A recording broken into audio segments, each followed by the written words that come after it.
Friday morning at Balmoral, and I went to pay with my Apple Pay, and Optus was down. Yeah, nationally, and no one could use their cards or anything. No, and I remember looking at it going, and the cashier was like, "Did you bring your wallet?" I was like, "No." I went, "Sorry, mate. Can you pay for me?"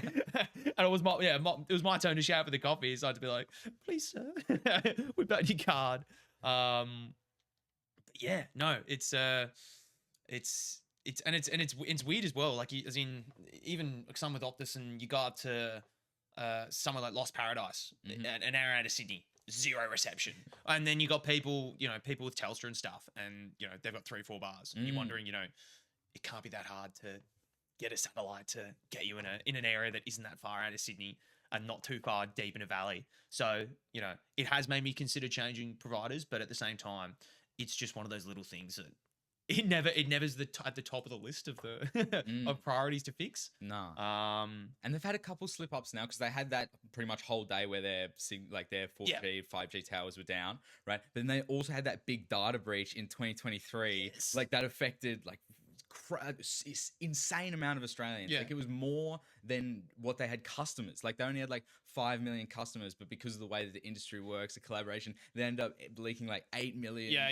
Worth when you of click data. I agree, there's just it's one all just orgy of your information, and then someone's gone bang. Who would have thought, right? Like 10, 15 years ago, that the most valuable thing would be our own data. The things that you click on, how long you spend on reels, how what you interact with online, what you search for, what your habits are, where you go, your location, all of that data is actually what's super valuable. And that's what we're seeing with these data centers now becoming like the most commoditized thing ever, right? It's crazy. And I think that's why they had to give it a cool and funky name like Cookies.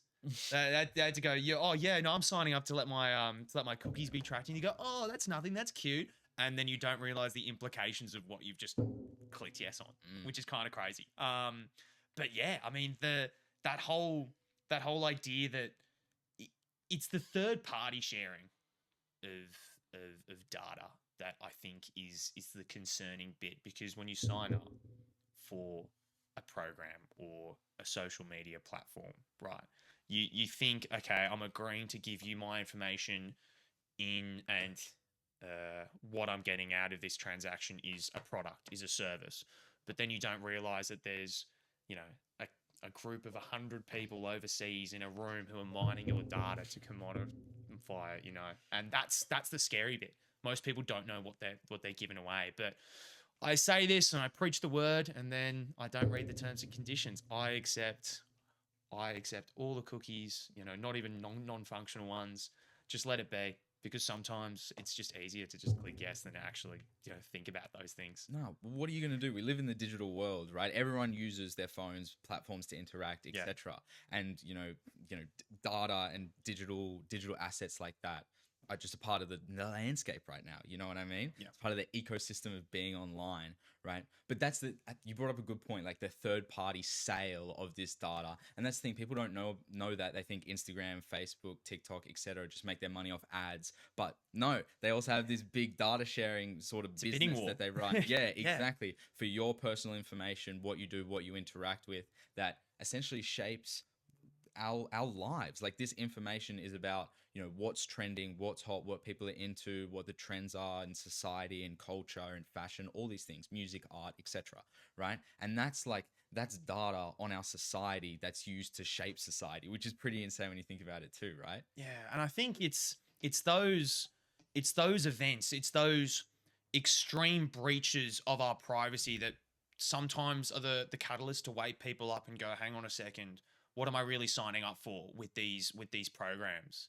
And it's a shame that it sometimes takes some hacker in his bedroom over in Russia or North Korea to mine into some data center and take your data and put it into someone else's hands, and that be exposed for some of us to realize that, hang on a second, what am I agreeing to when I sign up for this, program online, when I, download TikTok and start sharing things with my friends? It's such a simple process to click yes to all of those things, but it's only when we realize that the data's in someone's hands that we really don't want it in, then that's the thing that wakes people up. And it's one of those things where those breaches don't come around often enough to wake people up, and it's why I'm still sort of signed up to all these things, and I still tend to click yes because it happens once or twice a year that you really go, wow. Mm. It's just it's yeah, and it's I don't know. Even conversations like this can be good, but it's then turning that thought into, okay, what can I do to potentially change my behavior and who I might be giving my information to in the future. Well, I think it's definitely gotten better from an industry perspective because I think one of the big ones was just following COVID. Medicare had that big scandal where they leaked all the data, right? And it came out after the fact that their data that they were holding in like their reserve, their non-active servers, wasn't even encrypted. So people could break in there really easy. And that's like, that's number one rule. All data that you store needs to be encrypted. And for it to not have it encrypted, it just like, it made the industry look very silly and made a lot of like transparent sort of policies come into play where people could see what the output of certain things were, right? And so it allowed us to be in this, since then it's gotten a lot better, right? And as you talked about, the catalyst for that change can sometimes be nation states breaking in, hacking groups breaking in and taking data, which evolves the policy, right? Which is not how it should be. We shouldn't be playing catch up with these things. We should be ahead of the curve, but not necessarily the world that we're living in right now. And I'm a big sort of nuffy for the healthcare space. It's something that I'm really, really interested in. And yeah, I remember vividly seeing that Medicare breach on the news and thinking, how invasive would that be if that was, if that was my information being given out, my health information being shared to God knows who. And yeah, to think, because I work as I'm studying nursing at the moment, and to think when I'm looking after someone in a hospital and to think that I, could go home, share their name, their condition, what they're suffering from, and how they're going at that stage in time to a random person, how invasive that is to do. But that's exactly what happened, and that's the corollary. That's a real world example of someone's health information being shared. So yeah, I completely agree. It's one of those things where I think just talking about it and making sure that everyone is aware of what they're signing up for is the first step for getting any sort of change, because people just need to be aware. That's the first step. Knowledge is the thing that catalyzes change. And yeah, I don't think enough people put time and effort into thinking about it, because it's not a pretty thing to talk about, but it's a really serious thing. And I think it's cool to sort of, get an opportunity to sort of elaborate on something that's a really important part of our life. Agreed. And the Medicare example was such a good case study as well, because I don't know if you remember, in 2023, they lobbied the company and they held it for ransom, right? And they wanted like $200 million. Otherwise, they were going to sell all the data on the dark web, right? And the government got involved. Medicare executives were involved. There was all these meetings about what they're going to do. They came out and said, we're not going to pay and post the data, right? Yeah. And apparently, I don't know if this is necessarily true, but allegedly they sent emails to their customers saying, look, there was this data breach, and we're not going to pay. Look how good we are for not paying, for not giving in to those guys. But then it was like, but you're letting our data be sold on the dark web, right? Yeah, it's that Crazy. It's that Hollywood, we're not going to negotiate with the terrorists, and then boom, people's really there's not many things that are more private than your own healthcare information when you really boil it down and you think, what the information is in my own personal health records, that's about as private and personal as it gets. And yeah, like you said, to jump on a high horse and say that we're the good guys when it was your technology that wasn't up to scratch, and it was this organization that was given the responsibility to deal with and engage with everyone's own personal health data. Yeah, it's one of those things that can sometimes make you have a bit of distrust in those organizations, that sometimes it is important that we do trust them. And to think that, wow, something as important as Medicare, to think, fuck, do I even trust giving them giving them my information now. It's a scary thing. But the thing is, it's kind of like you said, like you can't not click on the terms and conditions. You can't not use these platforms. At this Yeah. point, I don't even care. Like we are. The reality is with these data centers and the way that we're moving, it's inevitable that they're going to digitally profile us. There'll be a Michael Reed digital profile in a data center with everything you've ever done, all the photos you've ever taken on your phone, all the records of, where you've been, etc. Literally all the information, all the data that you could possibly gather on you will be stored somewhere, and the government could have access to that. Companies could have access to that. Hopefully, private actors wouldn't have access to it, but we could exist in reality where that happens, right? And that just seems like the natural inevitability of data gathering, data centers, data sharing, and this like cloud ecosystem that we're building, right? And I think it's really interesting, and it gives a lot of food for thought for what might happen down the track. It almost feels so abstract to think what's going to happen 30, 40, 50 years in the future with all this information that's being stockpiled on us and how we're being profiled. But I know you're working in the finance space. If you one day have aspirations to really go places in that field, you have to wonder whether there's any information being stockpiled somewhere that someone could easily access and hold against you. I mean, politicians have dealt with that for millennia, right? Something that happened in their past is brought up and changed the course of their career. And sometimes it could be as simple as something, a video in a group chat of something you did in a night out that you wish you didn't, or a purchase you made 5, 6, 7 years ago when you were in high school. Yeah. And that history being held against you. It's sometimes it can be hard not to catastrophize and think in worst case scenarios, but it is interesting to think, if we're people that want to be successful and go places and enact change in the world, you put yourself out there, you put yourself at risk of having that information held against you. So I think it's just interesting to think of what could happen in the future, because obviously with technology and everything in that field, what it's like now in 15 years time, when we're not even going to be able to recognize it. And so just to think that all our information's there and we don't even know how it could possibly be used in the future, I think it's scary and something that warrants a lot more conversation than I think happens now on the topic. Do you know about the Five Eyes program? Absolutely not. No, fill me in. Okay, so in 2016, we can look this up. Julian Assange broke the news that the Five Eyes, Canada, the US, Britain, New Zealand, and Australia, were all using each other's networks to spy on their citizens, right? So, for example, in the States, it's illegal for the US government to spy on citizens of the US.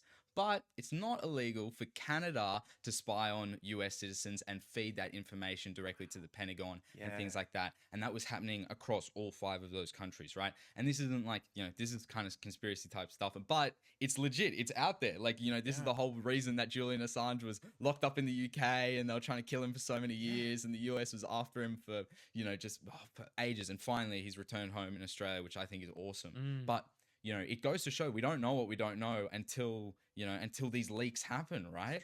And in an environment where data has become so commoditized, like where we're talking about, so many things are getting harder to keep a secret, but then those secrets become so much more digitized, like this reality that they're trying to give us. Here we go. Am I spitting facts or no? Here we go. Yeah, this is interesting stuff. And it's funny when these things first come to light, people tend to either go, wow, this is the truth coming out, or they push back against it and go, this is conspiracy theory stuff. But that tends to be the reaction to any information that's polarizing, that gets people going and thinking, am I really being treated this way? And I think, for me, get this on the full screen, Carl. Yeah, I want to read this. For me personally, I'm hearing about it going, this couldn't possibly be true. This sounds like conspiracy theory stuff, but it's real. Yeah. This is like, I spit some stuff on here that is legitimate conspiracy theory stuff where we don't know what's going on. But it's fun to theorize, right? But this isn't really like that. The emails are out. And yeah, so scroll down so we can see the countries involved and things like that, Carl, because it's interesting, but it's also pretty insane It's as well. confronting. Yeah, Echelon and Prism, these were these two companies and sort of operating systems that they used to get this done. But yeah, it's pretty legit. And there was a bunch of other stuff that Julian Assange leaked as well that was pretty strange.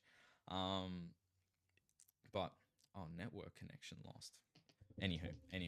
Still, But yeah, this type of stuff makes me very concerned for a future where there is a digital profile, because we're seeing them abuse their power now, and when the world is so much more digitized than it already is, that gives them a completely new level of control, as you talked about, able to see all into your past, right, and bring anything. Because you think about it, right, as you know, future employers, right, you think about it like, oh, I hope they don't find something I did on my Instagram or whatever, right? But imagine if the government has access to everything that you've ever done and they can use that against you now. That's really that's scary. some Black Mirror type of stuff that you're talking about. But I think a lot of people don't like thinking about those future scenarios because they can be scary and confronting, and sort of coming to terms with that future that we might find ourselves in can be a hard thing to do, because confronting our own issues is hard enough, and let alone the issues of the world, because we're all vulnerable to it. Because clearly, if there's governments that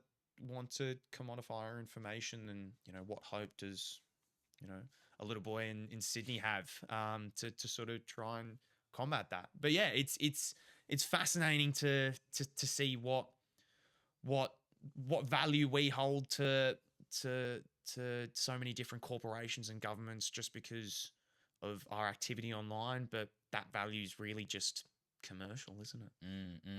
But yeah, no, fascinating discussion, and I think we could talk for hours on conspiracy theories about the future and technology, but it's scary when some of them turn out to be true. No, for sure. And we talk about the value that these companies have, and this has been a pessimistic start to the episode. But I want to get into the value that you see for yourself. Tell people what you're doing, the fact that you're doing nursing. I know that you do a lot of running as well. You talked about like, how is a boy from Sydney going to make an impact in this world when all this crazy stuff's going on? How do you try and make an impact, Michael? So I think, yeah, I'll go off on that nursing point quickly. So I'm currently halfway through a 3-year nursing degree. I'm studying at the Australian Catholic University. I initially came out of high school and studied a Bachelor of Commerce at Sydney, so sort of along your pathway, and then got to 2.5 years of that 3-year degree and decided it wasn't for me. So I took a semester off, thought about what I wanted to do, and started my nursing journey, and I'm really enjoying it. And I think addressing that question of how I want to make an impact in the world. Eventually, I want to go on and study medicine, and I think either if I end up being a nurse or end up being a doctor or doing something else in the health space, being a part of someone's journey and helping them when they're at a vulnerable point in their life, and making sure that part of the healthcare experience when they're in an acute stage, which is I think the area of healthcare that I want to go into, is an area that I think I can make a lot of difference in. I love talking to people. I love meeting new people, and I'm also really interested in learning about the healthcare space. And I've really loved the journey I've had so far at university, learning about not just physiology, but the theories of nursing, and going on my placements and meeting people. And yeah, it's something I see myself hopefully making a difference. Maybe not on the world stage, but in the lives of people, wherever I work. And I think that's just as valuable. And for me, it's just as important, helping the guy next door as opposed to, someone halfway across the world. They're both people. And yeah, that's the journey I'm on, in terms of the professional and academic side of it at the moment. And I'm loving it. I really am. No, that's awesome to hear. And it's awesome to hear that's coming from a good place as well, because so many people go into that medical field for so many different reasons, right? But it sounds like it's really pure heart. And I completely agree. So many people don't understand that, well, not don't understand, but it's easy to ignore, as you mentioned before, that, so many people in need are just right there and we can lend a hand so easily, whether that's as part of your career or just through volunteering or just through other programs that exist, and that's really important as well, because that's a big part of how we kind of combat this crazy world that we're in right now, helping each other, like not just from like a collaborative, we're all in it together sort of perspective, but from like a spiritual perspective as well, to like raise each other up and to build yourself up as well. That's how I think we sort of like stay on top of all the crazy stuff that's going on now, and that creates belief in ourselves, in each other. If you see good people doing good things for others, it makes you want to do good things for others and contribute to that society, and it's just a compounding snowball effect. And I think there's so much potential for that in Australia, and that's what I see. Like, I see so much love in the communities that we have here, but it needs that switch, and I feel like, it's tough to kind of like quantify these things, but I think there could be such a much more positive shift, not just in Australia but across the world, and it's only just a little while away.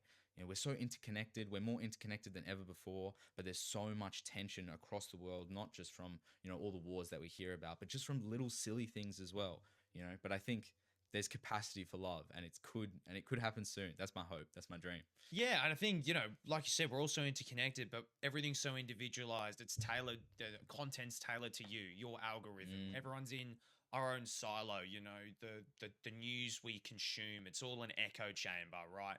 We don't, a lot of us tend to only talk to people who echo our own opinions and sentiments. And I think one of the things that I've loved the most about particularly the placements I've done at uni so far, and I've just come back from a regional placement. I did a 1 month professional experience placement in Lismore, only in June that's just passed, and the people I met and the values and beliefs they shared with me, not just about healthcare, but about politics and about everything from the environment to the economy to immigration to everything in between, were they were opinions I certainly wouldn't have been exposed to if I'd stayed within my own little friendship circle in Sydney. And that's something that I actually really value. And for me to be able to sit down and have the time to have a conversation with someone that in a lot of other settings I probably wouldn't give the light of day to talk with, because I'd probably hear something and go, whoa, that's not me. I don't want to associate with that. But like you said, all it takes is a little jump over that hump. And then, there's so much capacity there to be able to, love and accept people in spite of some of their opinions and not because of them. And yeah, that's one thing I've really loved, just meeting so many people. And particularly when people are in a vulnerable state, they tend to resort back to things that make them comfortable, and they tend to just talk about things that they know, and you end up hearing a lot of things that you might have otherwise from those people. And yeah, it's just the people aspect of healthcare is just something I love, and meeting and talking with people. And that was one of the reasons why I really wanted to come on the podcast, just to the sound of a podcast that was purely conversational, unscripted, and just being able to sit down and have a conversation is something that I really love doing. And as you can probably tell, I do love a yap myself. And I think that's why I was so drawn to doing nursing as an undergraduate degree. Yeah. Well, as you talked about, it takes such a high level of emotional EQ when you're doing something like nursing, because as you said, it sort of has to be unconditional. You're going in there to give the best level of care you possibly can every single day without compromise, right? And that's the gold standard, but everyone's human, right? Have you had to work on that, or has this been a gift that you've always sort of had and that's why you wanted to pursue nursing? Oh, it's one of those questions that I initially go and assume, oh, I've always been this person. And, I think people like to think that there's some gifts they were born with. But for me, it's something that I've worked on really, really hard. I was, I've always been a loud and talkative person, but the EQ hasn't always been there. And I think just like anything, it's a skill you can practice. And the thing that I think separates a lot of people in this space is that the practice is so uncomfortable. Whereas you and I can go down to the park and practice kicking a ball at the post 100 times a day. It can be frustrating when you miss, but it's, you can just run over and get the ball and try again. Having an awkward or uncomfortable conversation with someone that genuinely doesn't work out is one of the most terrifying things for me that I've had to deal with. Not every conversation that I try and open up myself and get someone else to open up ends well. And some of them, I end up hearing things that I go, I don't think continuing this conversation is the right thing to do. And I sometimes feel a bit awkward having to get up and leave. But practicing that skill over and over again has made me a better, not just a better student nurse and hopefully a nurse and doctor one day, but a better person.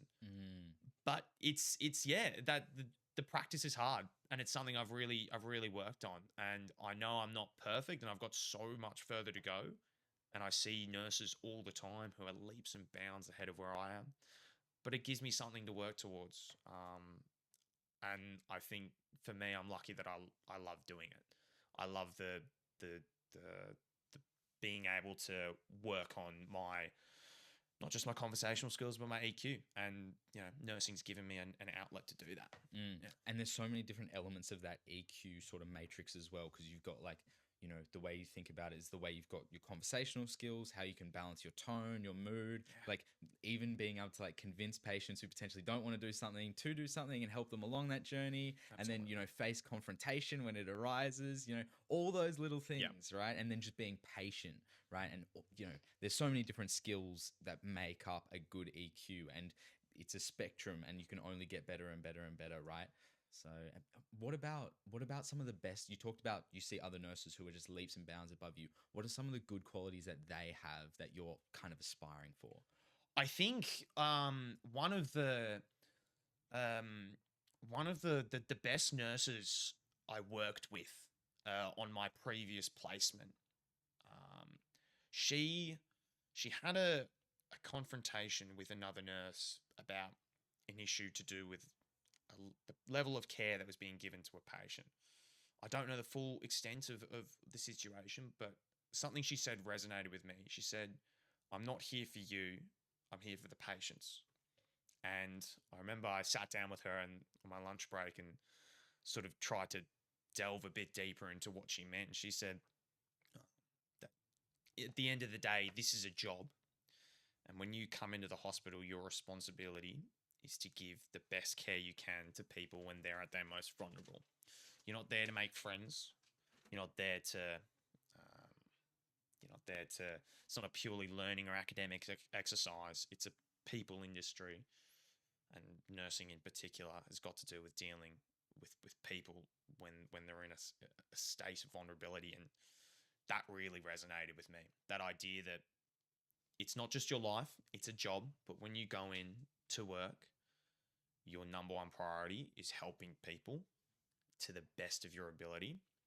That really galvanized me for the rest of the placement I did, to try my best to have 100% focus on the patient while I was at work. When I'm not at work, I focus on me, but when I'm at work, it's for everyone else who's in my care. And that was just one thing that really resonated with me, and I think will probably stick with me for the rest of my career. And I'm really happy I got that opportunity to hear someone who's that passionate speak with that sort of clarity about something as important as nursing. So yeah, that was probably the best experience, and she was probably the best nurse I've worked with thus far. No, they're the unsung heroes of society, really. Like first responders, those that wake up every day and serve others, whether it's nursing or in the SES or on the police force or fireys, you name it, teachers. Like these people who don't get paid enough, by the way, all like, that class over the last like 5 years, I was reading this stat, over the last 5 years, there's been like 20 different like court hearings about salary, like salary, what would you call it? Like disgruntled employees and things like that, wanting raises and things like that. So yeah, there's been so many of those like policy jams and things like that in those industries. But they're so important. Without them as a society, we don't get by. And heroes like yourself, people like you who are genuinely passionate about it, have a long-term future in it, that's really powerful. And to have the vision now to see that and to understand that serving others doesn't just bring you a livelihood, but it also brings you purpose, it's really powerful. Yeah, and I think as well, it surprised me that most of the people I've talked with and who I've worked with in hospitals have a pretty similar outlook. And when you see on the news 500 or 1,000 nurses on strike, most of the people who are there searching for better work conditions, for better pay, better staff to patient ratios, they're not in it for the money. They're in it because they genuinely care about helping people. And there are so many industries. My sister's a primary school teacher, so she knows firsthand about working conditions and fighting for pay as well. But just when I see those images on the news, I look at that group of people and go, that's, those people genuinely care about helping everyone, and it doesn't matter where you come from or who you are. You're gonna get a good level of care, and they deserve to be remunerated in a way that's justifies the intensity and the job they do. And it's something that'll be an ongoing battle. And I think no one in this society is ever going to be happy with how much money they're earning. But it's just one of those things that you just got to keep your nose to the grindstone, keep fighting, and eventually, you chip away and you get some results. And I definitely see myself in the future, hopefully being a voice for positive change in that space as well. It can be confronting seeing some of the environments that nurses work in, but the reward that comes out of it in terms of the people side is definitely makes it worth it, regardless of what the pay is at the moment. And we've got one of the best medical systems in the world in Australia. Absolutely. And it still has a lot of shortfalls and shortcomings that we could work on. But it's just insane to think that with all the crazy stuff that happens within our medical scene, that we're actually one of the best. And even when it comes to public and private, we're some of the best quality of care in the world, right?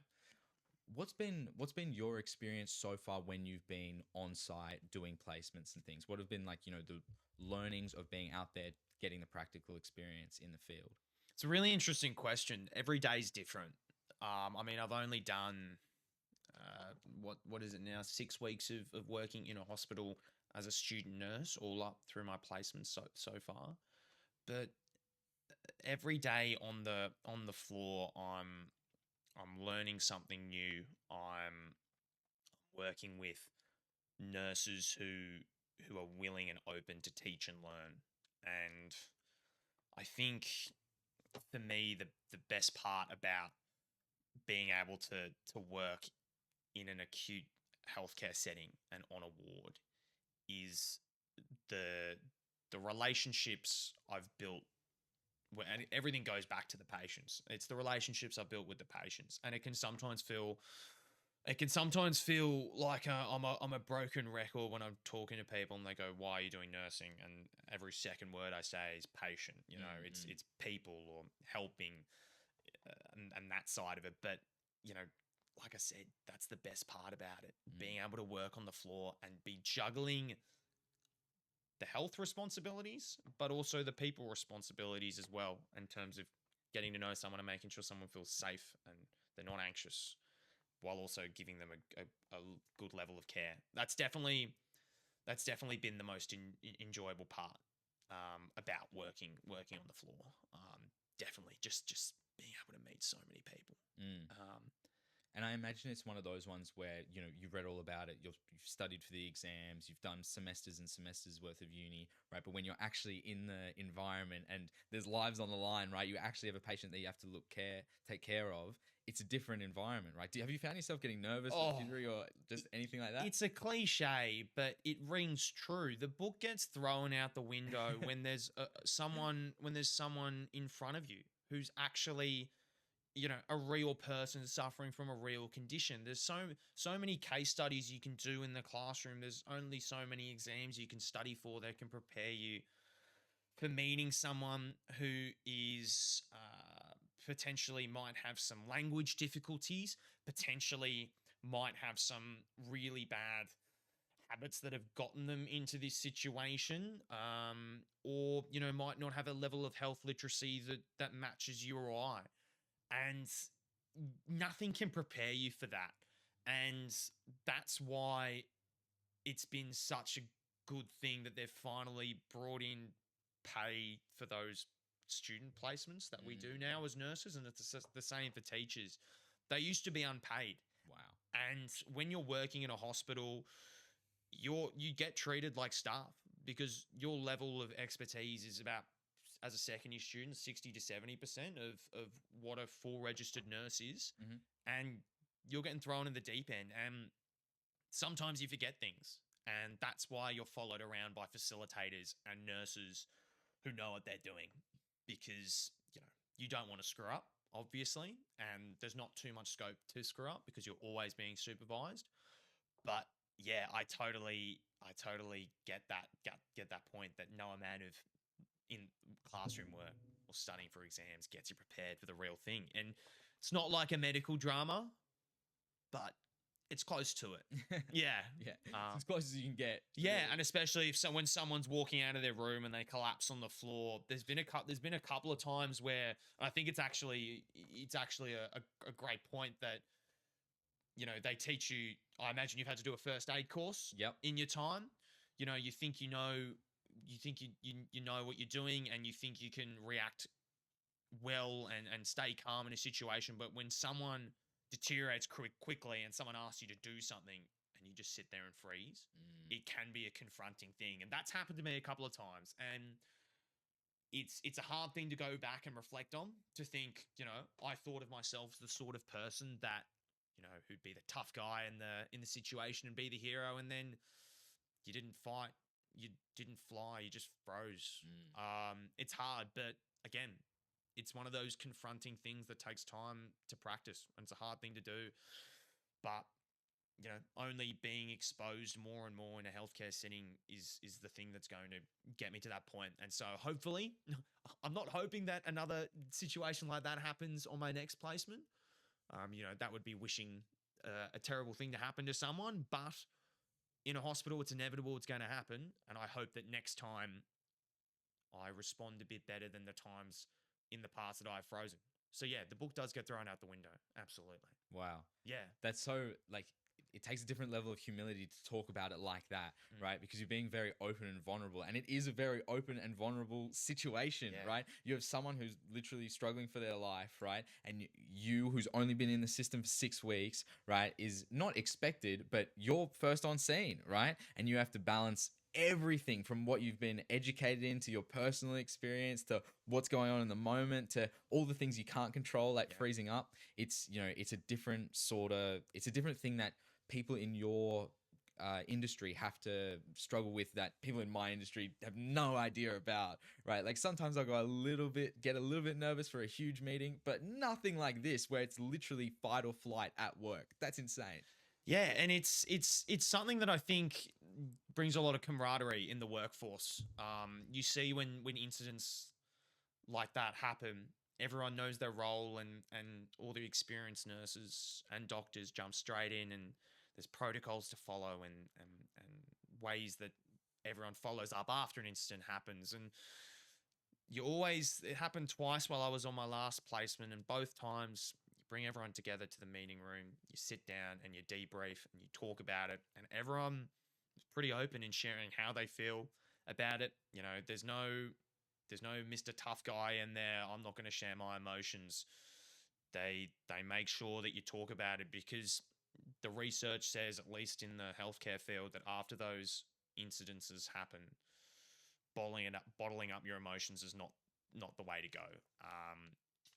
Being raw and being able to express them immediately afterwards in a debrief is the way to deal with it. And all the nurses were so lovely in coming up to me and saying, "Don't worry. When I was on my first, second, third placement, the same thing happened to me. You'll get there. Each time you get a bit better, you learn a little bit more, and eventually you can be the hero in a situation once you've had enough practice, and it takes time for everyone. And just being able to listen to people who are so experienced and so well versed in their role and their knowledge and their work, and then having them come up to me with that level of support, while I was still in a bit of a state of shock after those two incidences occurred. It was really, really awesome, and it gave me a lot of insight into the camaraderie that comes out of working in a high stakes industry like healthcare. Do you find yourself getting exhausted because there's such a high emotional tolerance that comes with the job? Exhausted is probably not the word. Would be a self-confessed extrovert, so I really enjoy challenging myself emotionally, but it actually takes a physical toll, I'd say, more so than the emotional exhaustion. You're on your feet all day, and you're switched on, and then the moment you finish your shift, you've handed over to the night staff or the afternoon crew, and I just get home and I'm physically exhausted. Emotionally, I'm still switched on. I could go to the party and talk with my friends, or go sit down at dinner and talk with mum and dad. But yeah, I find it hard to physically switch off, and maybe that's the adrenaline side of it, or maybe I'm so amped up the whole shift because I feel like I need to be, that I can be knocked around a bit when I finish up. But yeah, the exhaustion side of it is definitely more of a physical thing, and it's something I've had to learn to deal with, because I've never, I've just been a bartender for 3.5 years, so I've never had to work before in a job that there's actual stakes to it, and it's hard. It's something I'm still adjusting to, but I'm sure I'll get there. Because I do enjoy physical challenges and the emotional side of it as well. But yeah, the exhaustion bit has been something hard to deal with, because it's hard when you want to live your life outside of work and you don't feel like you've got any energy when you get home. But it's something I work on, and I'll learn from other nurses, and talking with them and seeing how they do it. But yeah, it's not that level of burnout is something I'll have to deal with for the rest of my career, and find ways to push through. No, and it sounds like you got the right mindset. And being a bartender, that's good. That's good training for Yeah. getting no sleep, being tired all the Oh. time, the exhaustion grind, especially when you're doing like crazy hours. Like I don't know exactly what your hours looked like, but I had mates doing 3 o'clock in the morning, 4 o'clock in the morning, getting home at like 4:30. Long periods, Yeah, and it just ruins your schedule, your circadian rhythm, all the things that signal to your body of when to release hormones, when to eat, when to exercise, when to go to bed normally. All of that just gets completely disrupted. Life becomes work. And that's the thing, right? For especially for something working in a hospital, which it's shift work. You have to. There's a real emphasis on making sure that you can switch off and decompress when you finish work, and you're not thinking about work when you're outside of it. And this doesn't apply just to me.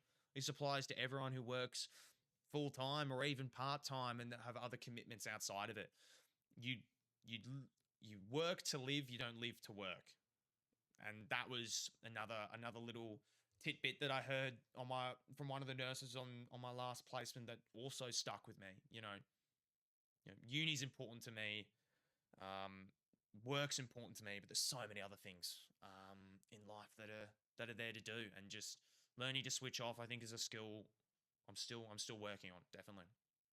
No, and that quote that you just said, where you're living to work, where you just get obsessed in your career, like we can both agree that that's not the way to go, right? And in certain periods of your career, sometimes that's what it takes to get ahead, to move on to that next stage. It takes 2 or 3 years. In, like, you take my field for example, right? Like if you were really going after it, you'd go into the top tier, like IB, investment banking, right? And maybe you do 2 or 3 years there, earn a bunch of money, and then move on, right? But consistently living your life, your long-term plan being all in, like all the chips on black, everything for work, right? It's not the way to live your life. And seeing work as a means to unlocking the rest of the things that you love about this existence, that's what's important. And it's been interesting. I've had conversations with our good mutual friend Noah about some of the people who have come out of the BAC course who have gone into what I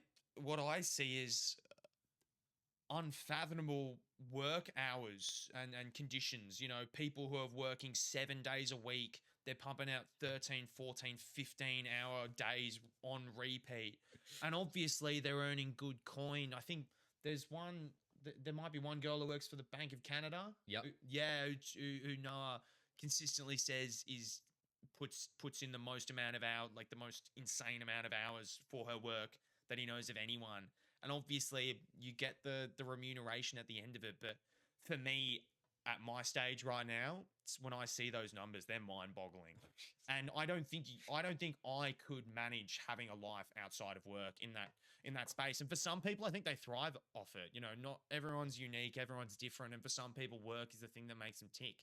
And then they've got, you know, social and family outside of it that might complement that main aspect of their life. But yeah, it's mind-boggling when I hear him talk about some of the people that have come out of the course and have just jumped straight into it head first. Yeah, some of them on a crazy grind, Yeah. right? And you know, you talk about not being able to fathom those hours. I can't fathom those hours either. It's just an absolute insane hustle that, you know, I like to think that I work hard. I'm multifaceted. I've got this podcast. I work in an industry that requires a lot of my attention and time and allows me to be switched on. But then I love my personal fitness, my martial arts, all of it. I've got a lot of like, I want to try and be an all-rounder as much as I can, right? But some people are just locked into one thing, right? And I think, you know, who am I to tell people how to live their life? If they want to go ahead and do that, power to them. You should have the freedom to do whatever you want as long as it doesn't harm other people, right? But the only caveat to that is we're only 23 right Yeah. now, and there's only a short window where we have a crazy level of freedom. Because once you're sort of into your 30s, into your 40s, there's not as much freedom. Potentially have a mortgage, a more serious job, relationships, kids, etc., etc.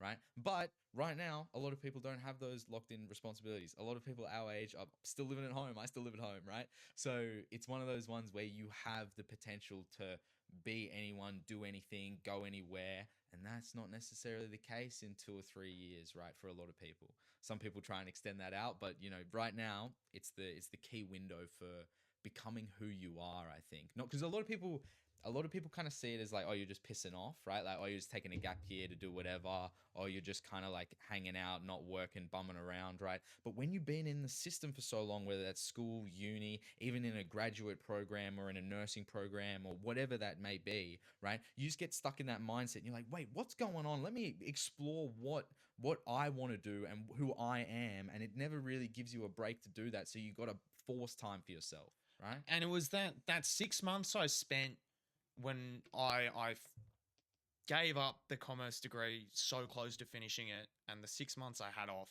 that I just had total freedom.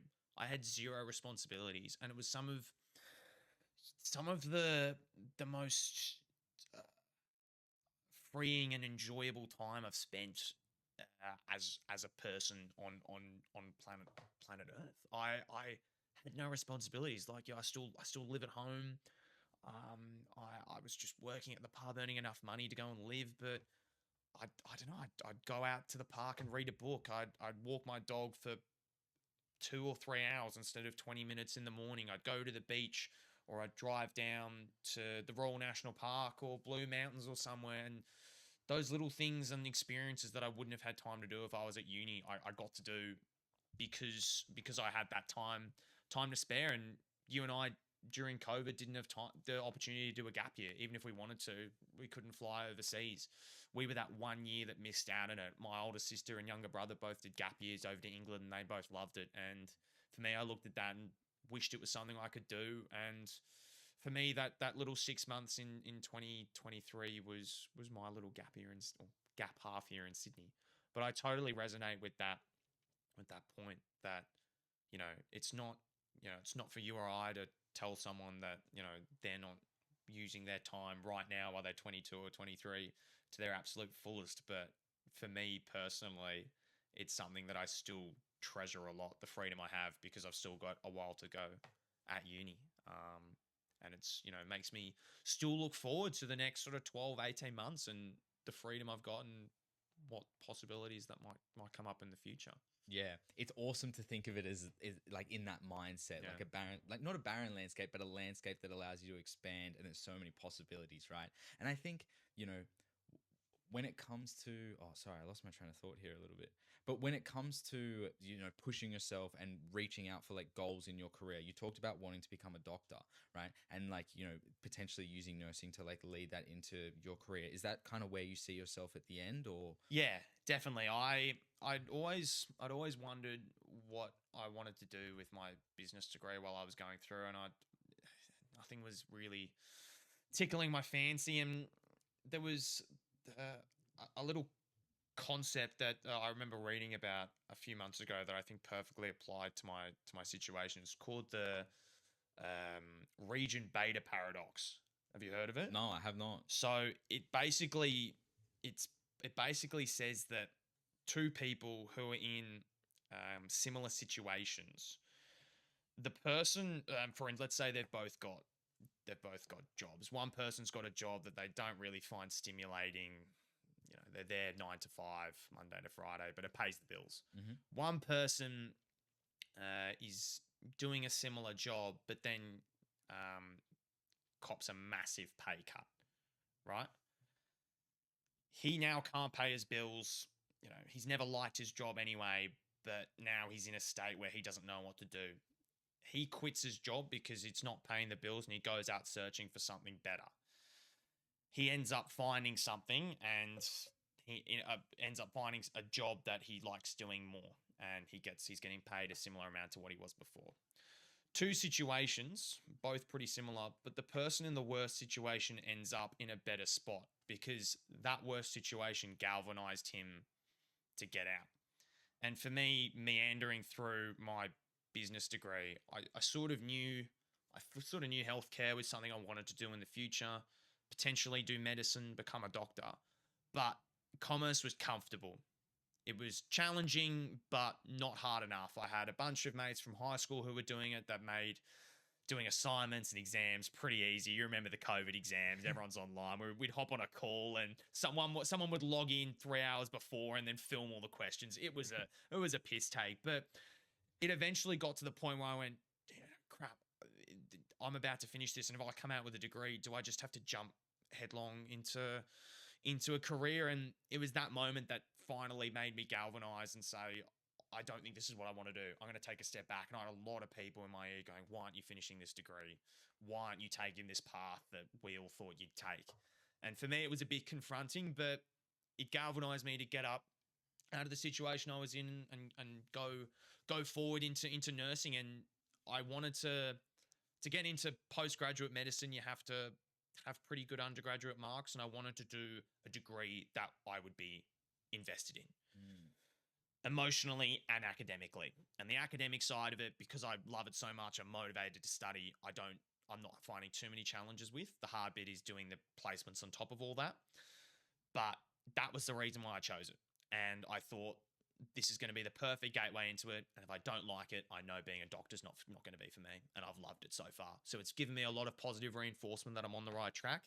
And it was the main reason why I chose that as the field that I wanted to study before hopefully doing medicine later on. No, I understand. You talked about like that allegory that you shared at the start was so good, where you've got those two different people, person A and person B, Yeah. and person B ends up in a better situation and via his, like, you know, just circumstance, right? And it comes down to self-responsibility. And I think the exact jump that you took, right? The being 6 months away from finishing your business degree, being right at the end and going and having the insight into yourself and understanding, like, no, this is actually the right path, and it's not worth taking that extra 6 months to do this because it's not what I'm destined to do. This is what I'm doing, right? And that's kind of like a skill that you need to exercise a little bit, I think, like taking those risky decisions based on what you know about you, right? And no one can tell you what's best for you in these type of situations. When it comes down to your career and what you want to do potentially for the rest of your life, this is something that's on your shoulders and your shoulders alone, you know. And being able to not just be in tune with yourself, but have the courage to act on it is a skill, right? And, you know, practicing that and doing risky things and getting better and believing in yourself, it's all part of that same mindset that breeds success a lot of the time.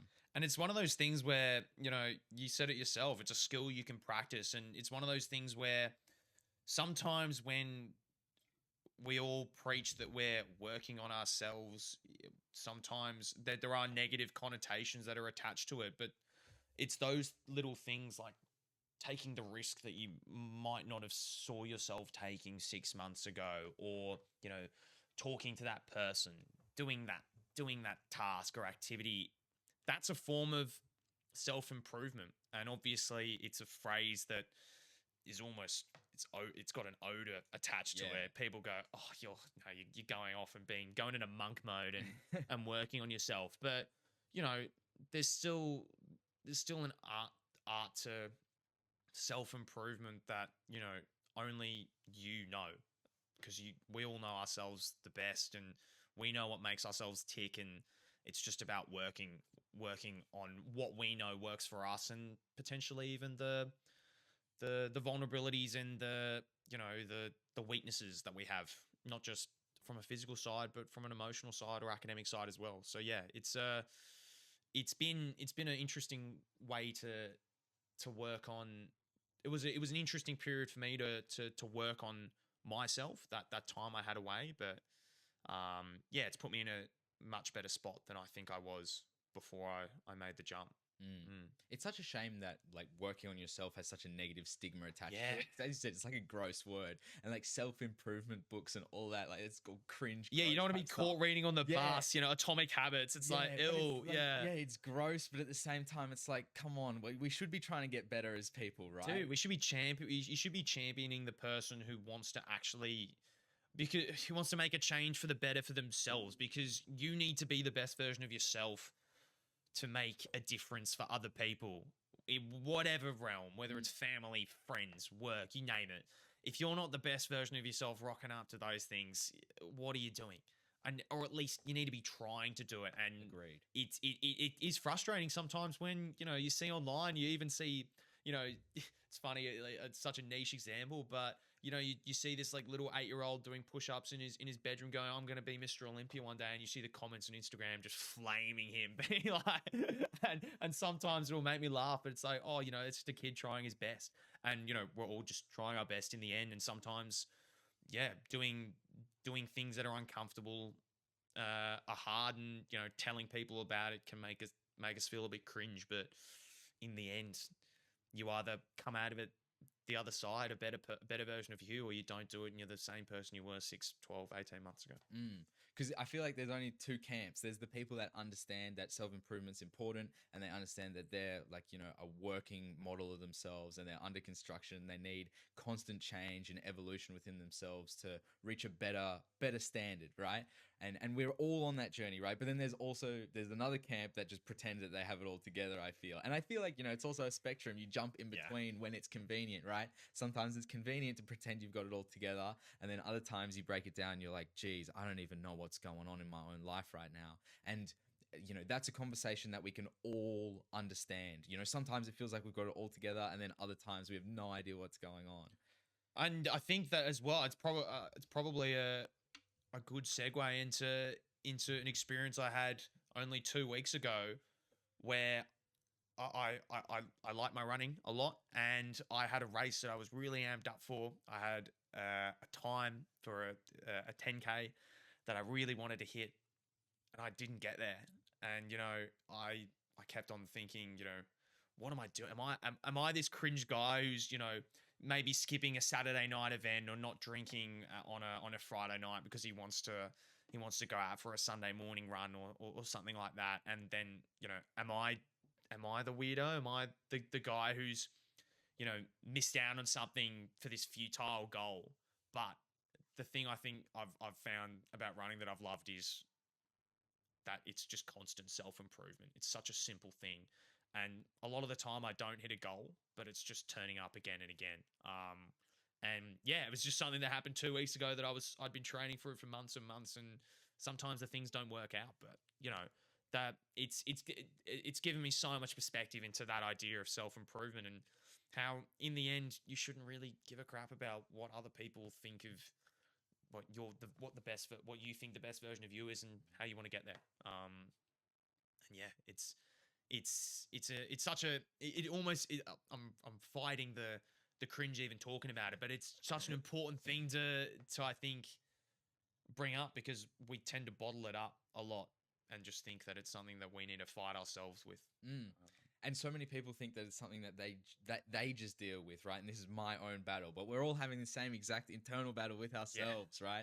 And seeing it in other people realizes that, like, makes you realize like how silly it is to compete with yourself on that Yeah. kind of level, right? And some people get obsessed with it and take it to a new standard where they're literally trying to be better every single day to like the 10th degree, writing things down. And then other people, it's just more within them, and it takes time to manifest itself in different ways, right? Let's talk about running though. That was awesome little segue there because I'm really interested in this. You talked about not necessarily achieving your goal the other day, 2 weeks ago, right? But it more being about the journey. What about your journey? How'd you start? So I got into running in high school. I remember there was a when I was in year 8, I did a shot put event the school athletics carnival, and the athletics guy said you should go and try shot put, and I did it. And then one day at one of the intra school meets, I did a 400 meters, and he went, you should try that. And I did it, and he said I'd be pretty decent at it. But then I went one day and trained with the long distance crew, even though he wanted to pick me for a 400-meter race, and I just instantly fell in love with distance running and the everything that came with it. And the funny thing was, in high school, I was never good, and I was almost never good enough to make any team, even at school. But I loved it, and it was a nice side piece to AFL, which took up a lot of my time as a junior playing. And then as I've gotten older and AFL's slowly taken a back seat, and now this season, only a month or two ago, AFL's now gone out of the picture for reasons that I'd like to talk about in a bit. Running's now sort of center stage, and it's something that I've slowly seen the improvement. My improvement's kind of been like a stock, up and down, but the trend's always going up. And yeah, it's been the times where I've been consistent and turned up that I've seen the growth, and I just love that aspect of it. It's super simple, but yeah, it's something that I've only kind of gotten semi good at recently-ish. But I've loved it for so much longer than before that. So that's how I got into it. It was just a teacher asking me to run a race and falling in love in an event that I wasn't very good at. And it's something that's just stuck with me.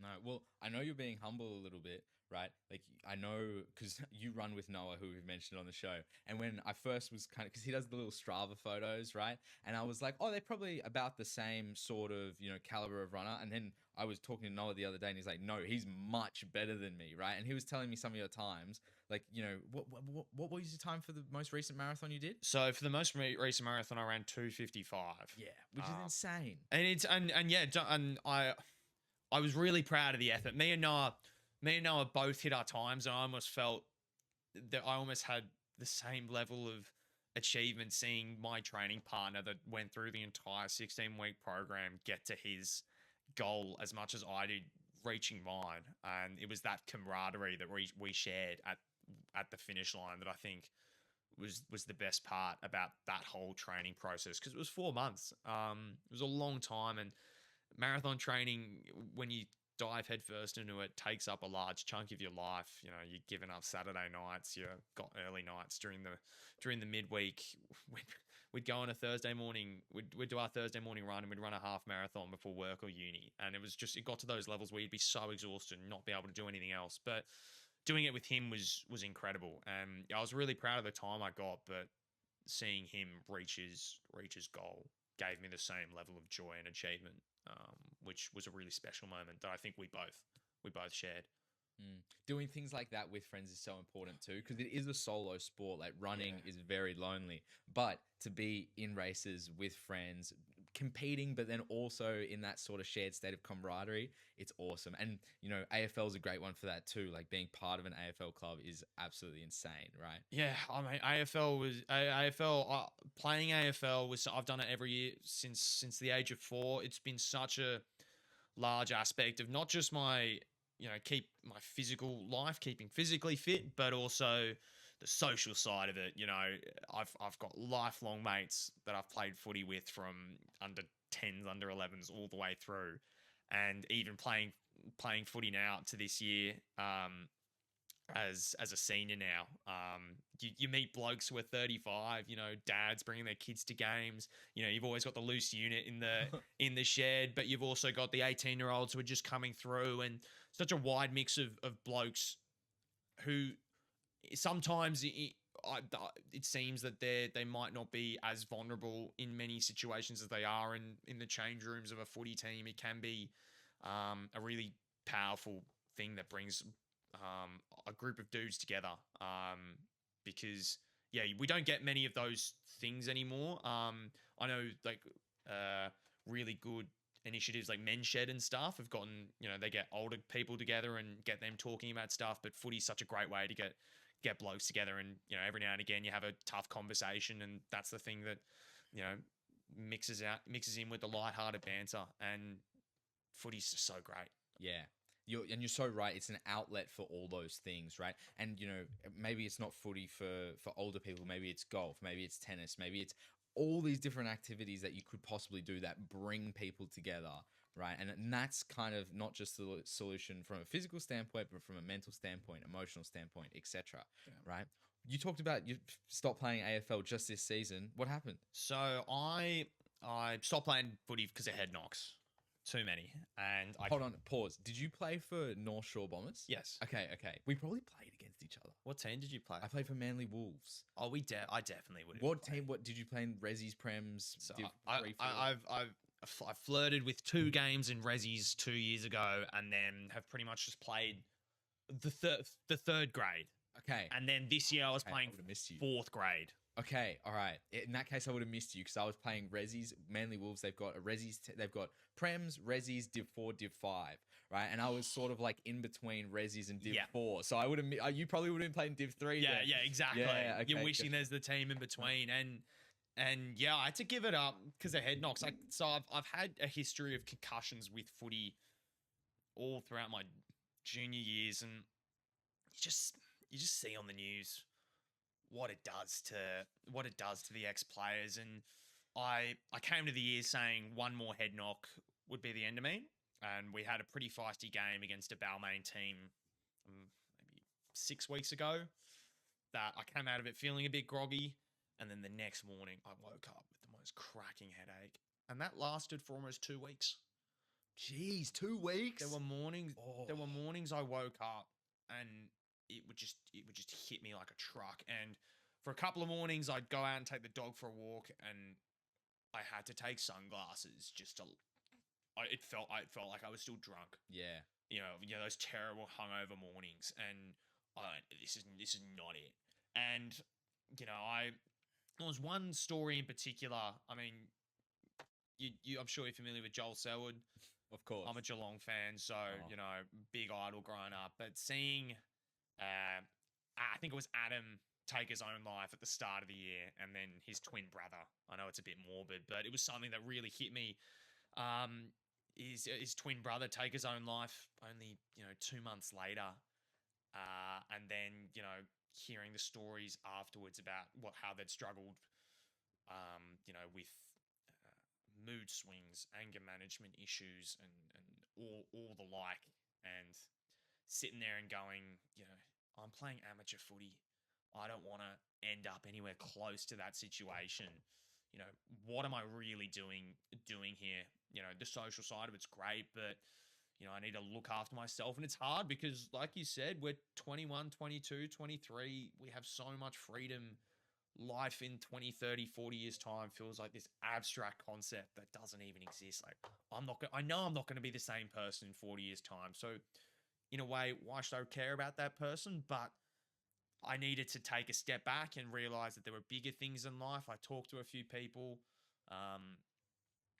gone through similar issues in terms of head knocks, and yeah, I think it gave me a lot of perspective that footy wasn't everything, because for so long growing up, footy was everything. And it can sometimes be a hard thing to give up those lifelong pursuits and passions, but yeah, it's still a bit raw. As in, it's still a bit raw for me to comprehend, the implications of, the decision to even play on this year and cop an extra head knock, or giving up playing a game that I've loved playing for so long. But yeah, it was a challenging period, that 2 week period after the last head knock I got, and then coming to that decision. I've got a lot of closure with it now, but it was hard. And it's not really something I've talked about too much, just because it can be a bit awkward. Just basically saying that, yeah, when I woke up, I just felt like shit. No, but people who've had serious concussions, I know exactly what you're talking about. I've never had a 2 week long span. That's insane, and that's when it's starting to build up. Yeah. You know what I mean? Because it does. That's the scary thing. Because that's the thing with the head knocks. If you get like 2 or 3 bad head knocks in the span of 3 months, it's gonna take a year, 2 years to recover. It's like the chin in MMA. Once Exactly. once it goes, it goes, and you see the sad decline of I'm a casual MMA fan, but I still follow it enough. You see the decline of someone like a Tony Ferguson. Once the chin goes, it's just a downhill ski to the end.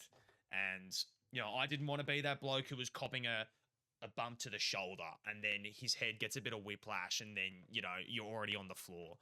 For me, that wasn't worth it, because if it was my career, if I was a professional footy player and I was earning $1 million a year, maybe it's a different conversation. But playing 4th grade footy with my mates, there's so many bigger things to do, and ultimately I can still go to the end of year footy function with them.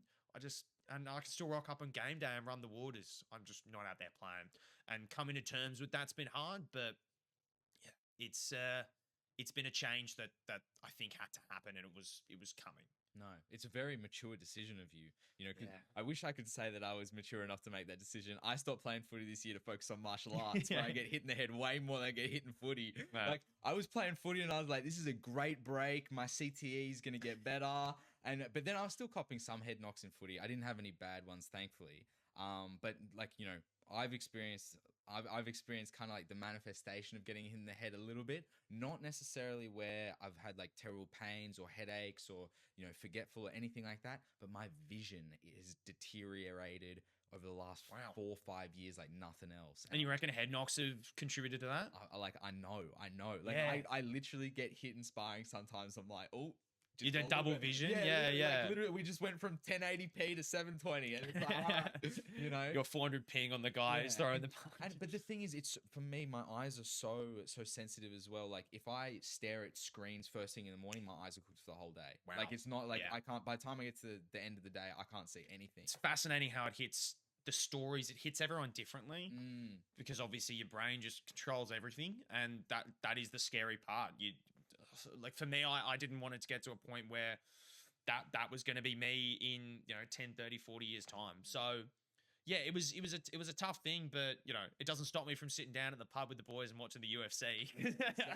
Exactly. No, I completely agree. And I've got like, it's one of those things where it's sort of, if you get just the right level of brain damage, it might be good. You know what I mean? Yeah. You don't want too much. 'Cause Yeah, you yeah. can't talk, you can't interact, but just give you that little edge, that little extra risky personality. Yeah, or just that little level of crazy that everyone needs. Exactly, Yeah, zero exactly. inhibitions. Yeah, to get you through, because you don't want to be too far off the deep end. We've seen guys like that, and you mentioned guys like Tony Ferguson. Like, in 10 years, is that guy going to be all right, considering he's been knocked out like 4 or 5 times the last 2 years? And dude, did you know Tony? I don't know if you know this. Tony Ferguson is fighting Salt Puppy this weekend, I think it is. You're kidding. Dude, you know Salt Puppy, the influencer? Yeah. Oh, I didn't bro. know he was He's fighting. fighting Tony Ferguson. Oh, Former dude. interim lightweight champion UFC. Dude. Oh my god. These exhibition fights getting out of control. It's gonna end up like that Ben Askren, Jake Paul where you thought MMA fighter, easy W, bang, Bro, one punch. if Tony Ferguson gets smoked by Salt Pup, We're done. I don't know what. Throw me in the ring. Yeah, like if that doesn't tell him to retire, I don't know what will. And just 2 years ago, he won that first round against Michael Chandler. I don't know if you remember that fight. yeah. In the second round, he got front kicked in the face, crazy knockout, That right? crazy photo. Exactly, Yeah. exactly. But in the first round of that fight, he actually dropped Michael Yeah. Chandler, and everyone was like, "Tony's looking good. This is great." 5 What minutes takes later, the chin. exactly. I'm curious. I want to ask you, what's your MMA journey like? Or is it MMA? Do you do Brazilian Jiu-Jitsu? What's your... I do a bit of everything. But Okay. yeah, I'd say like MMA, I guess, is a good way to kind of describe it. I've done jiu-jitsu for a long time, and that's what I was like focused on initially. But then I really fell in love with the striking when I was like 17, 18 years old. And then since then, that's kind of been my main focus. But I like to mix in both.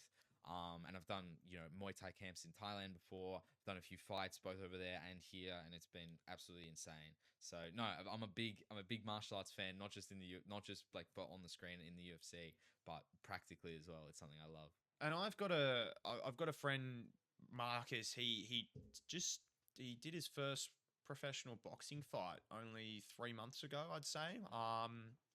And he said it was like no sparring experience he's ever had. He had an opponent, and then the opponent pulled out due to some injury right before the start of the fight. And so a fighter who was much bigger than him, a couple of weight classes above him, doubled up and offered to give him the fight. And Marcus still Wow. took it because he was that committed to the process, and he got absolutely smoked. But he said stepping in the ring against someone in that environment, you can't simulate it. I wanted to ask you, did you have a similar experience in your first fight going, holy shit, I did not expect this? No, well, in the first couple of fights I had, I faced no adversity. I was Wow. yeah, but I have been beat up before. Yeah. And getting beat up isn't like in the moment, it's not ideal, but it's not that bad. Like when you see people, and especially it gives you a perspective of what it's like to get beat up when you see it in the UFC. Because you're like, oh, I know what it's like to suffer like that and just lose 3 rounds straight up. Yeah. I think it would have been my third fight. I think it was the third fight, the first time I went over to Thailand, and I just got whooped, just completely outclassed. I was rushing in a lot. I was getting counted. I got like dropped maybe 2 or 3 times across the course of the fight. I was able to land my own shots too, but it was like 25% me, 75% him, and I was just getting cooked. And I remember after that fight, I remember going back to the hotel room just before I was getting my stuff to go back out, and I was dying. My head was just pounding. My nose was a mess. My face was a mess. I was cooked. But it was an experience for sure. And those just like doing anything that's difficult forges you into a Absolutely. better problem solver for difficult things in the future. Have you been over to the to those bars where you can fight people for the drinks? Yeah. So I've done like genuine Muay Thai camps in Thailand, but then Yeah. I've also done that too. And like I've landed some good shots in there and also taken some good shots in there, because you're drinking, you're having a good time, and then you go off and then you're just fighting. I'm It's seeing really double. fun. Is this because I'm punched in the head, or because I've I had was- 12 shots at the bar? I think it was like the third time I went to Thailand, which was with Noah and a lot of my friends. Yeah. And that was more for like a boys' trip. It wasn't very Muay Thai focused, but we were at a, Muay Thai bar. Yeah. And Leon fought, who I think you might know. Yes. And Joey fought as well, and I fought, and it was amazing. It was insane. We were trying to get Noah in the ring, but like Noah and Angus, they were drunk as. Yeah. Some of the rest of the boys. Shock horror.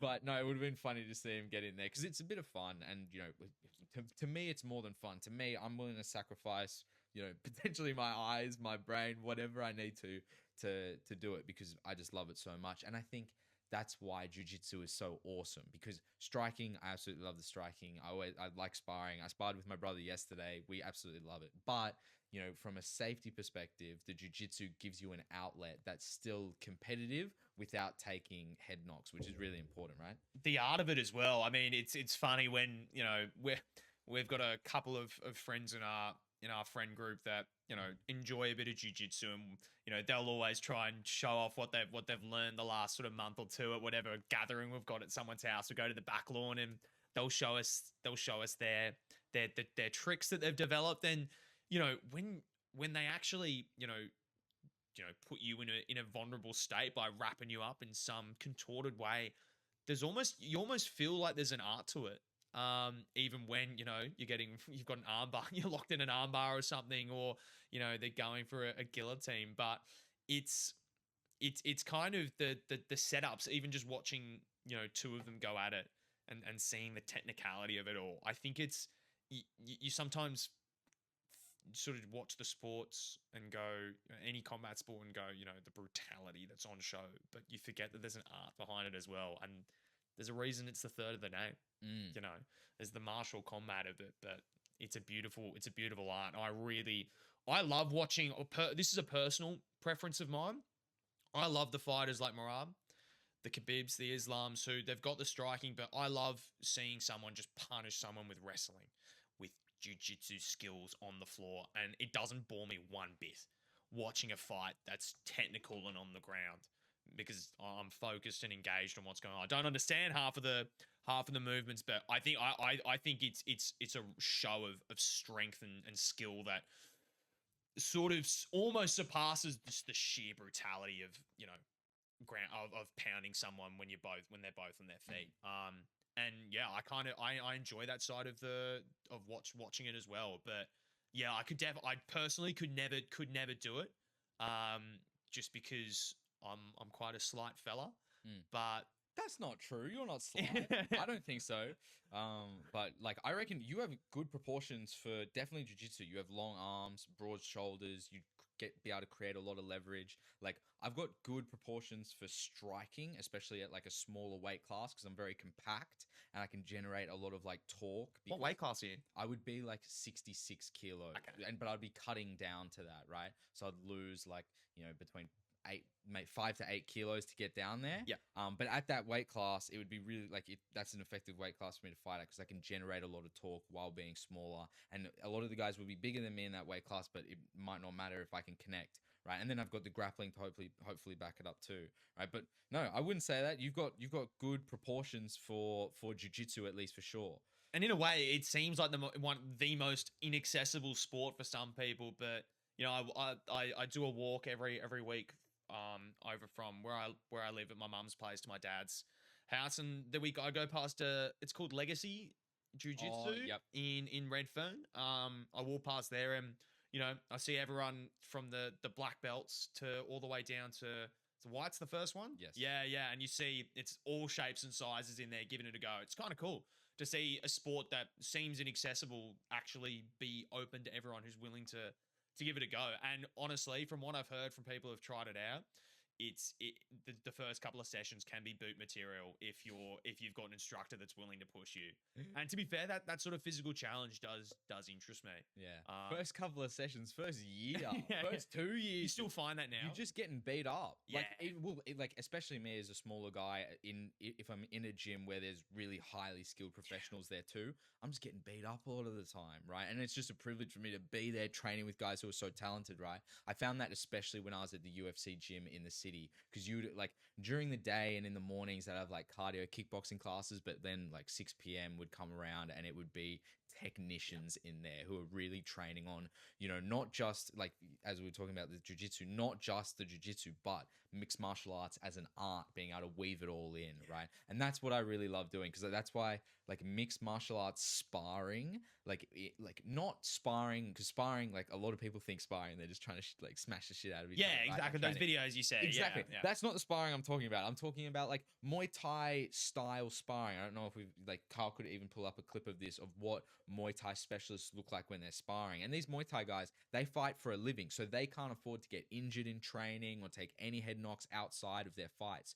So they train in a very safe but very effective way, in my opinion, when it comes to learning the sport. I'm super curious to actually see a video of because I fully understand what you're saying, but I'm trying to visualize the distinction. So I'm really curious to see what that looks like in the ring, because like you said, the visualization I had of what a sparring session looks like, it's just pound. No. It's the guys with the red and blue helmets on, just going absolutely haymakers at each other. Nah, that's me and my brother after a long day. Like, because I always try and get my brother. We just like try and spar. Oh, here we go. We're just trying to spar, like, because 45 minutes, him and I will keep our cool and we'll spar for technique. Yeah. We'll go up 40%. But after a while, like, he hits me with a good one, I hit him with a good one, and now we're going all out, right? Yeah. But we only go all out for like 2-3 minutes. Then we're like, whoa, hold it back. Let's get back to the technique. We're working on the defense. We're working on the right kick, whatever it is. But hold on, let's have a look at this Yeah, sparring. this Let's is- see if this is. I'm fascinated by something Look at that these tight level sparring. No, this is hard. This is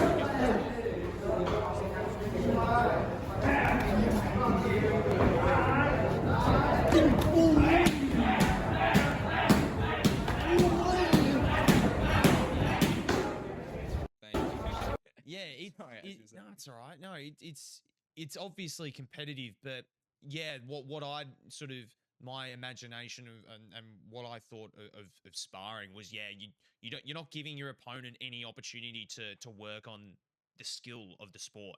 Whereas here, it's kind of clear when someone's throwing a kick, you're putting up your arms to block, but you're not actually defending it. You're letting that play out, and then if there's a counter, you open yourself up and let them throw. And it's interesting because I haven't seen footage like this before. Oh, there you go, front kick straight to the grill.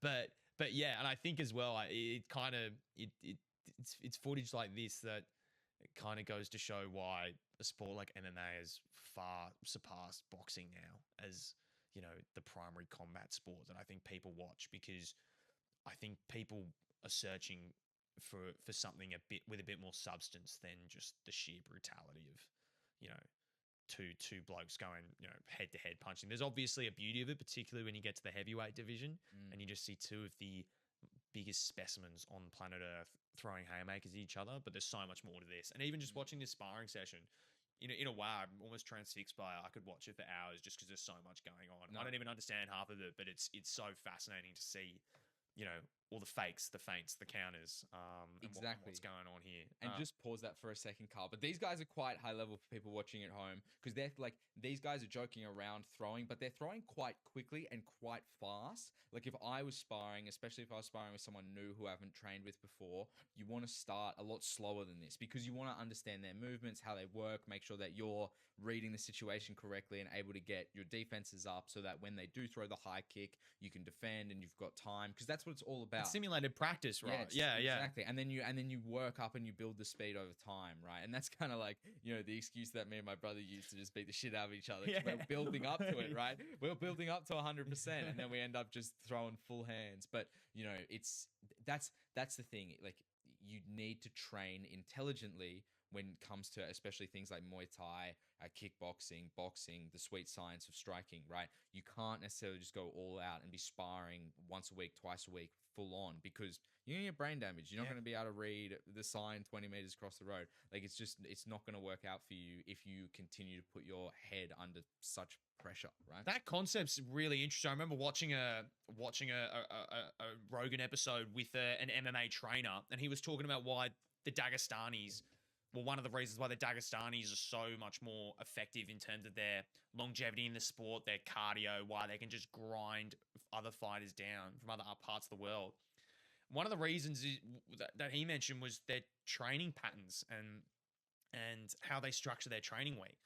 They try and do 7, 8, 9 sessions a week. Each day they're doing work, but they're not going to 100%. In a sparring session, they're not punching, as hard as they can. Yes. They're not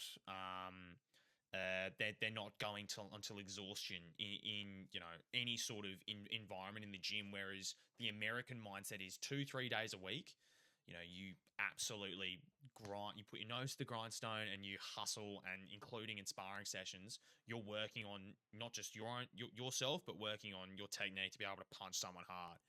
And that wasn't just a factor for their longevity in the sport, but in terms of their longevity within fights themselves. And I thought that was a really interesting concept that probably doesn't just apply to something like MMA.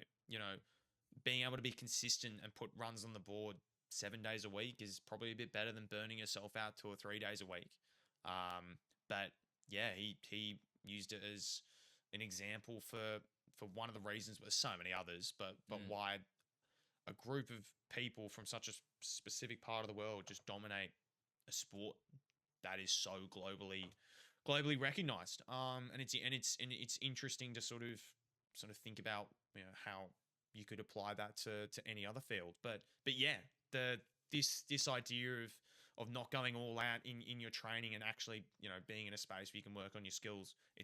I'm still, as you can see, I'm still looking at the screen. I'm enamored by it. Well, this is exactly the same principle that needs to be applied to all martial arts. Like if you're doing jiu-jitsu, you want to do simulated rolls and drilling, and like you want to roll with someone, but as soon as certain positions become available, you want to be able to go, hey, stop, let me try and get a body triangle. Let me try and work on a head and arm choke. Let me try and do an arm bar from the my opposite side, right? And so you can just work on stuff with people instead of rolling all the time. Because if you just roll in a fight all the time, you've got 2 or 3 submissions that you know really well, that you can get people out of there with, and that's all you're looking for. You're never going to learn and get better, right? Now I've fallen into that trap all the time. You just want to roll, have fun, compete, get choked out, choke other people out, and just have a good time. But it's doing the hard work. It's drilling the technique. It's taking things back down to 20%, 30% intensity and going with someone at a really slow pace and getting better over time, right?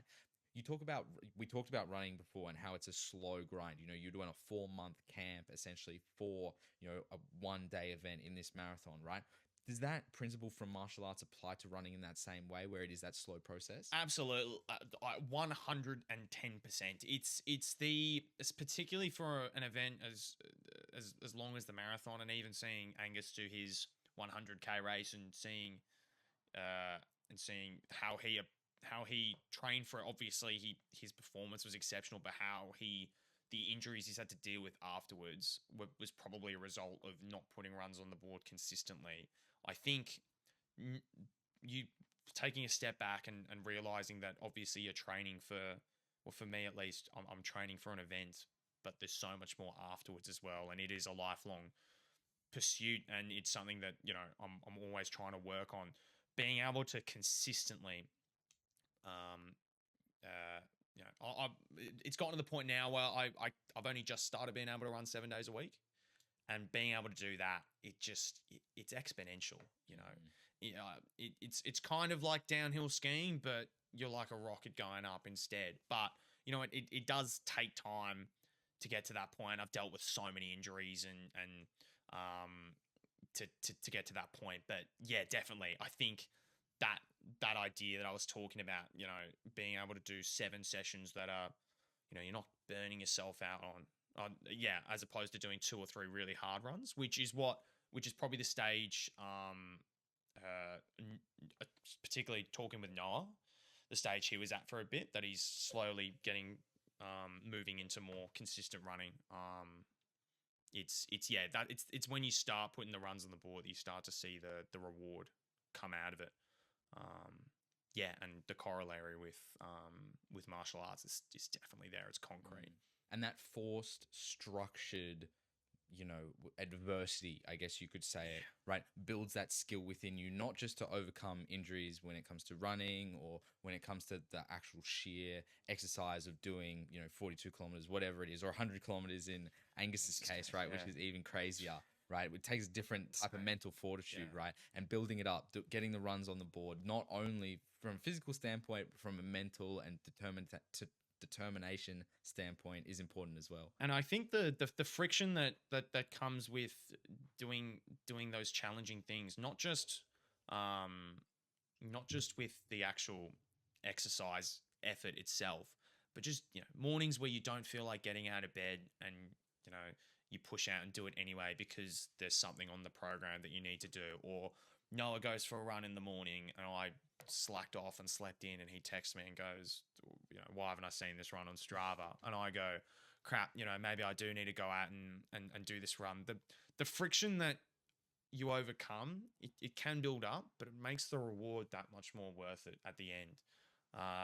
And it kind of just applies to anything when the going gets tough. If you just keep plodding on forward. Obviously, injuries, whatnot, listen to your body. But sometimes there's a place for training harder and not smarter. Mm. And, for running it, that mindset has actually made a bit of a difference for me. Sometimes I've fallen into the optimization trap where you search for the 1% improvements, but then realize that there's 2 or 3 big things like sleep, eating well, and then just turning up that do 95% of the trick. Exactly. And yeah, just that whole philosophy of, not focusing on the little things, but just getting the simple things right, like actually just doing it. Yeah, was a powerful step, and I think something me and Noah both latched onto before the marathon, and through the block, and I think it made a big difference in us both achieving our goals, which was really powerful. And just to share that journey with him as well, and getting to the same point made it even more special.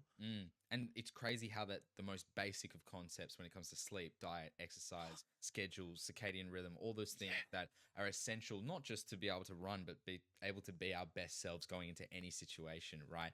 That is so important. And focusing on this little health hack or this little 1% boost here, right? Instead of just doing the right thing for your body. What does your diet look like? What does your sleep look like? Do you have a regimen? So diet is pretty simple. I eat as much as I can, and that's it. Same. I've gone through periods when sometimes people listen to that and go, "Oh, I wish I could, I wish I could have that sort of relationship with food." But I've gone through periods in the past where I've been anemic, where I've been borderline anorexic, because there was a particular point in high school where I gave up eating meat for a couple years, and I was really focused on, eating well, the vegetarian diet, lots of veggies, and carbs are the enemy and whatnot. And I got so skinny, and I just wasn't healthy.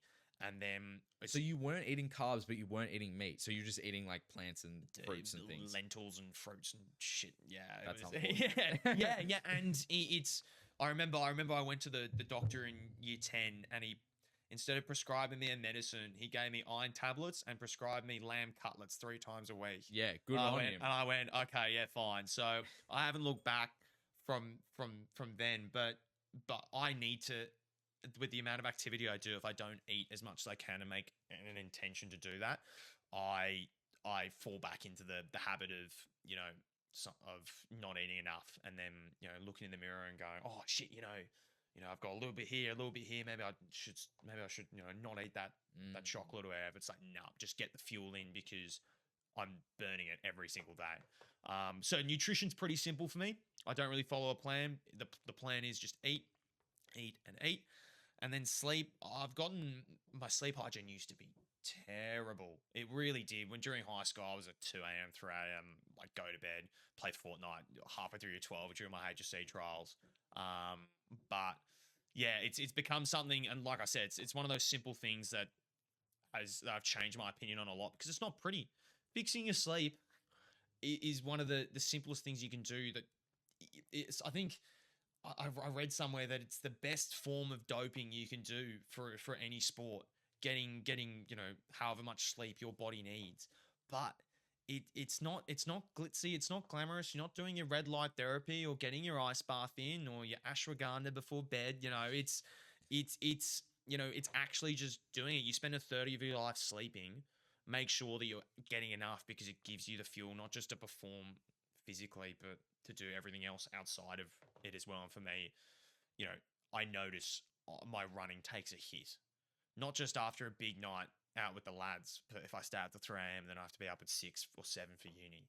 Yeah, I notice it straight away. So yeah, running, eating and sleeping, getting clarity on the effects of fixing those things for my performance, and then trying to implement them. Sleep especially is something I'm always working on. I try and read before bed, but sometimes I'm scrolling before. I wake up and I try not to have a coffee straight away, but sometimes, I just need one to get awake and start doing things for the day. But I'm working on it, and I see the benefits when, I put together 2, 3, 4 days, in a row of good sleep. I don't have a Whoop yet to measure my sleep tracker. No, Noah's just got his Garmin with the sleep tracker score, and he Yep. always loves to tell me when he's got a good one and a bad one. He But loves that type of stuff. oh, man, he's a fiend for it. But no, it's pretty. Those things have been super simple for me, and just getting clarity on that's helped massively with improving running for me as a pursuit and a passion. No, I've got a Whoop band. I track it. I track it really loosely because I only try and look at the app when I need to, right? Because I'm using it as like a tool. I'm not trying to like rely on it. Some people for- fixate over yeah, it. exactly. Because there's like you can form a connection with it where it starts to dictate your mood. There's like a placebo effect, Yeah. whereas it's like if it says I had a really good sleep, it's like, oh, that's great. I've got a lot of energy it's today. It's time to attack it. And then other days it's like, oh, actually you didn't sleep that well. Your recovery score is really low, and that gets in your mind in a certain way too. Yeah. So I kind of just have it on to, and it's actually awesome from like a data standpoint because the other day I was surfing with a couple of my mates for hours. I ended up burning like 5,000 calories in one day. And I remember like I hadn't checked the Whoop app in ages, right? And I picked it up and I was like, geez, that must be an error. And then I checked the day and I was like, oh no, I was actually Holy just moly, in the water for ages. And it's pretty cool to go back and look at that data, like you said, when you're removed from that. And from that initial, you've just woken up, you're not looking at the data then. But if you go back after a 7-day period and look at what the trend was, let's say, what days of the week in your routine aren't fitting in well with Exactly. with sleep hygiene, or what days of the week am I going out and inadvertently burning 5,000 calories, and when do I need to eat a bit more? That data is so cool and informative. It's just you don't want it to become all encompassing. And for me, I've owned watches in the past where I've had that. I've lost a couple of watches in my time, so I decided to just go for the cheapie, the $250 one. But some of the bands you can get now, the data you can get from it is so awesome. But just not letting that dictate your life is just staying removed from it for a period of time. I think is important to remember that at the end of the day, like I said, turning up's 90% of it. You can get all the other stuff right, but you don't want to look at your Whoop band and go, what's the point in even doing this? You still want to rock up, do your jiu-jitsu, go Yeah. for a run, do whatever. And I think it's a certain skill to be in tune with your body, understand what it needs, and approach life through that lens and not rely on an external app for that, because you want to be able to wake up and understand it within yourself. Okay, this is what it feels like to feel good, to feel energized, to get a good night's sleep, which I know I got, to be on a good diet streak, to be exercising regularly. This is what it feels like to be at 100% capacity, right? And to know that within yourself instead of relying on an app or a service to tell you is probably a better skill to have in the long run, because then you can tailor your exercise program, your diet, the amount of sleep that you're getting, whatever metric of your life to, achieve whatever result that you're going for, whether it's a marathon, fight camp, whatever, right? Yeah. So, no, Michael, this has been an awesome episode. I really appreciate it. Is there anything else that you want to talk about quickly, or anything that you want to say while we're still live? No, honestly, the opportunity to come on the podcast kind of just fits in perfectly with one of the ethoses I hold in life, and it's just trying to get to know people in an unfiltered sense. Working in the hospital has given me the opportunity to meet so many people, and I think, when Noah gave me the opportunity, he said, Ethan is genuinely keen to talk to people who he doesn't know and just meet the everyday person. I went, that sounds awesome. And just being able to chat about so many different aspects of life and just open up about, some things that, sometimes I tend to bottle up myself. It's been really, really cool. So it's been a privilege to be a part of this journey. And yeah, Godspeed. I think this thing is going places. No, thank you. And I've got so much to learn from the everyday person. Every time we've got a new guest on, I'm always learning new and exciting things. And, we cover similar topics a lot of the time. We talk about adversity a lot and what people do to get past that. And everyone's own individual perspective teaches you something about yourself, because it's so core to the human experience, right? Dealing with a hard situation, Absolutely. whether it's at work or having to step away from footy or any of the things that we've talked about tonight, can be applied to everyone's own life. The lessons that you learned, the way that you approached it, the man that you are after the fact, that can all be taken away and digested, which is why this whole show, in my opinion, is so powerful. Being able to learn from people who aren't experts, who aren't, in a field and going to give you the top 10 tips and tricks, but they're just genuine people who have lived a real life and are here to give you their authentic selves. And you've done that today, and I couldn't be more thankful. Appreciate the opportunity, Ethan. No. Cheers, Carl, as well. Thanks, everyone. Catch ya.